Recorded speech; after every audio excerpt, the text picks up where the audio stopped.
Good morning.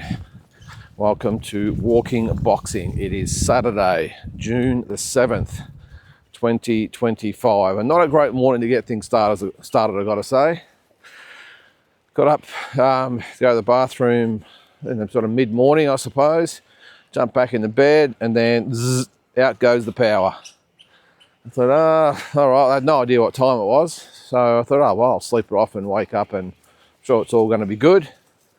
Wake up, of course, the power's still off, and just spoke to a power core guy then before I started this video, and it's going to be about 6 o'clock tonight.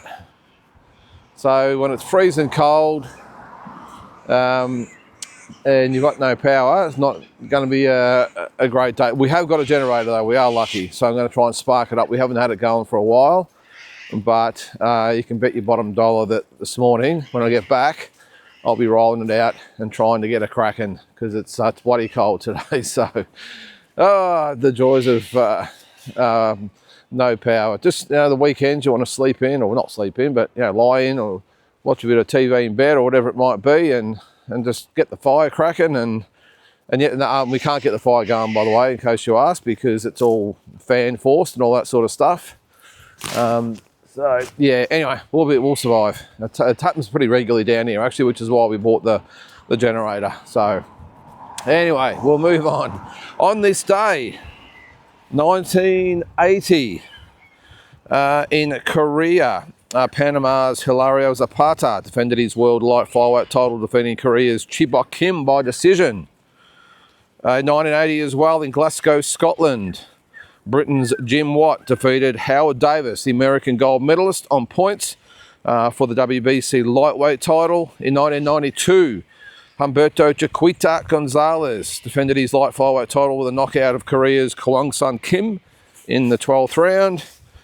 We remember this one. 1986, Oscar De La Hoya with that fourth round, technical knockout over Julio Cesar Chavez with a cut eye.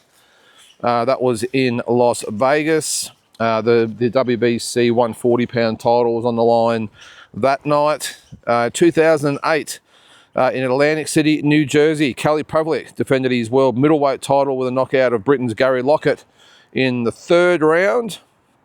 We'll keep moving on. 2008, in Connecticut, Sergio Mora with an upset win over Vernon Forrest for the world welterweight title. 2014, Miguel Cotto knocked out, remember this one, Sergio Martinez in the 9th round at Madison Square Garden. Remember that fight? I think did he knock him down 3 times in the first round, Cotto against Martinez, and that was a massive build-up to that fight too.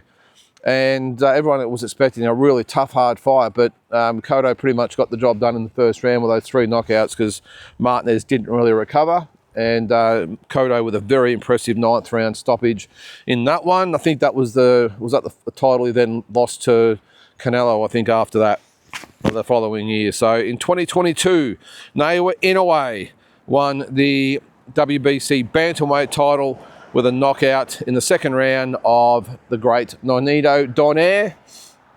And one other one, and it's not a world title fight, which is why it doesn't really get on these lists, but this was also the third fight between Arturo Gatti and Mickey Ward, and who can forget those fights? I'm just trying to think of, it's been a while since I've watched them, but the one with the 9th round and this one, I think Mickey Ward won the first fight. The guy just standing in the middle of the road up here, I don't know what the hell he's doing, but Mickey Ward won the first fight and Arturo Gatti won the next 2 fights. But look, I think in these fights there was no winner, no loser, was there? I think they've forever immortalised with each other. Whenever you say one name, you immediately think of the other, don't you? So it's interesting though that Arturo Gatti is in the Hall of Fame and Mickey Ward's not. Now I understand why Mickey Ward's not, by the way. He was more of that type of, I don't like to say it, but he was more of a club fighter type of guy and fighter, boxer, and Arturo Gatti was probably more world class type of fighter. But the two styles just collided, didn't they? And we had three of the greatest fights of all time. Well, the trilogy's the greatest of all time. I know there's probably people that throw in a Sugar Ray and LaMotta, who fought, what, 5 times? Oh, he's a skateboarder. Okay, that's what he's doing. All right. Wouldn't like to come off this morning. It'd be nice and cold on that road, I reckon, hitting that road. Anyway, there we go. You can probably see him in the background there. Good on him. All right. What else is happening? Oh, okay. Well, is it big news? Oh, he just hit the deck. No, he didn't. Dropped his skateboard. Neil's very fascinated by the whole thing. Come on, man. He wasn't that good. Neil's like, what the hell is this guy doing? Right, news yesterday. I'm not going to call it big news. It's just news. It's for Australian boxing. There is talk that the Nikita Tszyu and Michael Zerafa fight could happen at the end of the year. Now, and they're talking about a big stadium fight. Now, that's all it is at this stage, is talk. And if anyone follows Australian boxing, everyone knows that this sort of thing has been going on for quite some time. So what's happening is that apparently they're going to fight on the same card in August. I think they're talking about maybe, look, actually, I don't know. I think the August fights might be in Sydney, but they're talking about where to put the stadium fight. Now, is it big enough to be in a stadium? I suppose it is. If you put Tszyu versus Zerafa on a fight poster, I'm sure the news and everyone and all the mainstream and everyone will pick up on it. And you know, Michael will do his best to talk the fight up. But so August is when they're going to be on the same card. Let's hope they both get through. There's still, like, Nikita can't actually hit a bag yet, let alone an opponent. So I don't know what's happening there, but that is the aim. And then I think it's December they're going to look at in a stadium fight, whether it be Sydney, Newcastle, or Melbourne, I think was the other one. Melbourne will be pretty good. I did actually list the sites, but I can't remember where they were. But I think actually Newcastle, where the Knights play, Rod Laver, or the Melbourne Park in Melbourne, and it was somewhere in Sydney as well. So yeah. So will it happen or not? And if it does happen, who wins and why? All the rest of it, I don't know. Look, I'm a little bit over the whole family feud sort of thing, if I'm being honest. I mean, for Australian boxing, yeah, I suppose I want it. But on the other hand, I'm like, yeah, all right. I'm not really fussed. I'm really not. I mean, it'll be great for the media and, you know, the fans out there to have, you know, that grudge match and all that sort of stuff. But as a fight itself, I'm not really that interested in it. There's talk that Nikita, if he wins his fight, will probably go overseas. I still don't think he's ready, although a win over Michael Zerafa would probably make him ready, I suppose, or prove that he's ready. I don't know. But for Michael, I don't know. I really don't know where he's at. I don't know. Just call it a gut feel. I'm just not that into the fight. I mean, it'll be good for, as I said, the build up, the crowds, the fans, the media, all that sort of stuff, and maybe another shot in the arm for Australian boxing. But with all due respect to Nikita, it's not Tim versus Michael Zerafa. That's the grudge fight.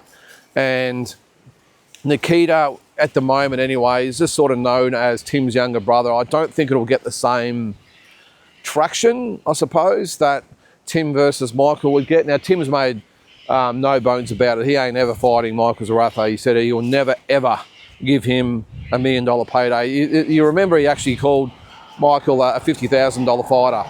And it's probably hard to argue with. I know Michael in his probably most recent fights, especially the ones overseas, has got paid more than that. But I suppose it's more just the, his view on things, that he's just a $50,000 fighter. But as I said, like, it's not Tim versus Michael, or, you know, Tim Tszyu versus Michael Zerafa. It's not that fight. So I'm just not sure whether it will have the same appeal, I suppose, or will it? Well, the fact that it says Tszyu versus Zerafa be enough? Maybe. And you'd be guaranteed that the media will be all over it, which will saturate it. Michael will play it up as far as his end goes. He will be the bad guy. But again, I'm just not that excited by the fight. As far as who wins the fight, I would think, this is just my view, that what's the dogs with little coats on at the moment? Maybe we should get you there, one buddy. I think as far as the fight itself, I would think that unless Michael lands a bomb and rocks Nikita Zoo, I personally think it's a comfortable win for Nikita Zoo. We saw what the Southpaw Lara did against Michael Zarafa. I'm sure that Nikita's team will be working on that. The jab out in front to blind Michael in the left hand coming after it, which is what Lara used.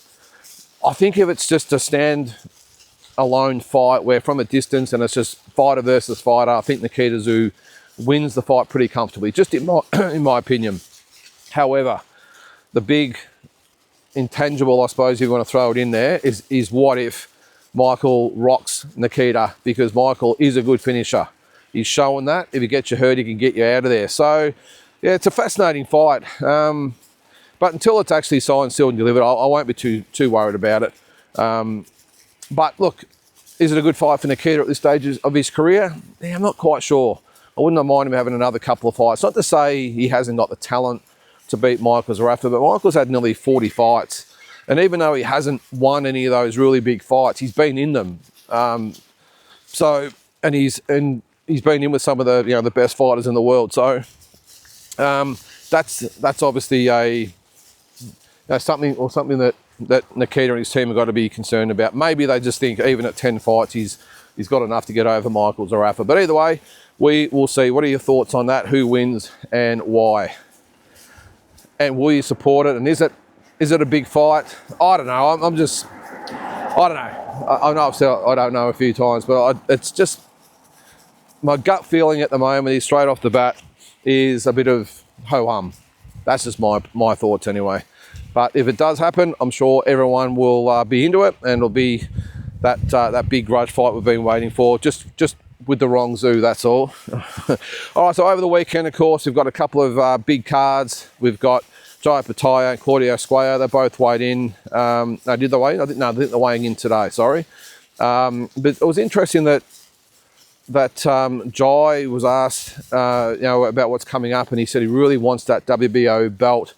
And he was asked why, and he said, well, because it's his grandfather, I think was named Willie Opetaia, and I think his middle name was Billy. No, that's not, sorry, I've probably mucked that up. But his initials are WBO anyway, Willie Opetaia, and his middle name, his nickname, what was his nickname? I'm sorry, I can't remember, but it was WBO, and he's got dementia now. So Jai Opetaia really wants to win the fight so he can get that WBO belt around his grandfather's waist. And apparently it's a very, very close-knit family, so I'm sure Jai will be doing everything he possibly could to win that fight for his grandfather.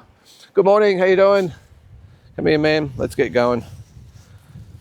And then, of course, on the morning of that fight, we have Fabio Wardley and Justis Huni, who have weighed in, and it's on at 243 for Wardley, 248 for Justis Huni. Two very, very big men. What's that, about 120 kilos each? That's around about 120 kilos. That's two big guys. The weigh-in was good. I haven't actually watched it in full. I've just sort of seen the highlights that Australian Boxing Central put up. But it's going to be a massive opportunity for Justis. 20,000 people there in Ipswich in England, all for Fabio Wardley. But I don't think Justis Huni will be deterred. I really don't. I think he's up for the fight. And I think win or lose, he's going to put in a great performance. And look, of course we want him to win, and I think he can win. But even if he doesn't, I don't think it's the end of the road for Justis. I mean, what is he, 27 years of age? He's got plenty of time. There's no rule in boxing that says you have to win every fight. So I think no matter what happens, I think he'll know where he's at. He'll know where he's at. And I think he can win the fight if he boxes smart. The crowd, for me, is always a bit of an issue in England or anywhere where you go to someone's hometown. That's the only problem. And even if it goes to the scorecards, what happens with the judges, all that sort of stuff. I've just got a feeling that if Wardley's going to win, it's going to be by stoppage, and if Huni wins, it'll be on points, which is not exactly rocket science, is it? But looking forward to it. I'm not going to worry about the prelims. I'm probably going to get up around 6 o'clock. I think the show starts, or the card starts, about 3:30 in the morning. So I think if I get up about 6, that should be plenty of time to have most of the prelims over with, and then into the main fight. And then that night with Jai Opetaia as well, I think it starts at 7. And we've also got the Keyshawn Davis and Edwin De Los Santos fight. Now, big drama in that as well, because Davis has missed weight by 4 pounds, which is what's that, 2 kilograms? It's a fair bit of weight. And it was probably more so the attitude that I didn't really like from Keyshawn Davis. Keyshawn, I keep calling him Keyshawn. It's Keyshawn. I really didn't like the attitude from Keyshawn. It's like, okay, yeah, well, what do you want to do? I've outgrown the weight. I mean, I know he's probably going to be penalised. He's going to lose his world title. But just to get on there with that nonchalant sort of attitude, I don't like it. You know you're not going to make weight, but you go through for the fight anyway. Now, maybe De Los Santos knew about it and he's going to be compensated and all the rest of it, so maybe he doesn't care. He still gets a crack at the lightweight title, or the WBO title, so that's probably all he's worried about. But yeah, as I said, I just don't like that casual attitude of shrugging the shoulders and saying, oh, well, I didn't make weight, big deal. Seems to be the thing with a lot of the fighters these days, doesn't it? They don't respect the sport. If you can't make weight, give the title up and move up in weight. Don't go through all this and disrespect boxing, and also even the WBO. I mean, I suppose I don't care. They're still going to get their sanctioning fee and all the rest of it. But yeah, for me, it's just the principle. It's probably my age showing again. I just don't like when fighters knowingly just sort of do the wrong thing and don't really care. I think Keyshawn Davis wins that fight quite comfortably. De Los Santos is a solid fighter.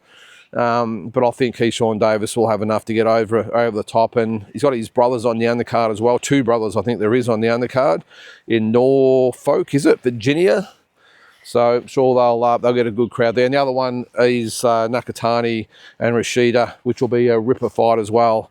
Don't underestimate Rashida either. He's not a bad fighter. I think Nakatani will have his hands full. I still think he gets the win, but not easy. But a big weekend of fights coming up, isn't there? Now, one fight that's not coming up, and that's Teofimo Lopez and Devin Haney. Now, Bob Arum was interviewed over the week. Well, it's not the weekend, is it? The last couple of days. And he just said that he thinks Teofimo's, well, I think used the word nuts, but pretty much got rocks in his head for giving up an $11 million payday to fight Devin Haney in a very winnable fight, especially when he was talking about maybe taking the Boots Ennis fight instead. Now, we wouldn't get anywhere near the amount of money against Boots Ennis, and it's a lot harder fight, in my opinion. So I think he used the sort of, well, it's not really an excuse, a reason is that he's not really keen on going to Saudi Arabia.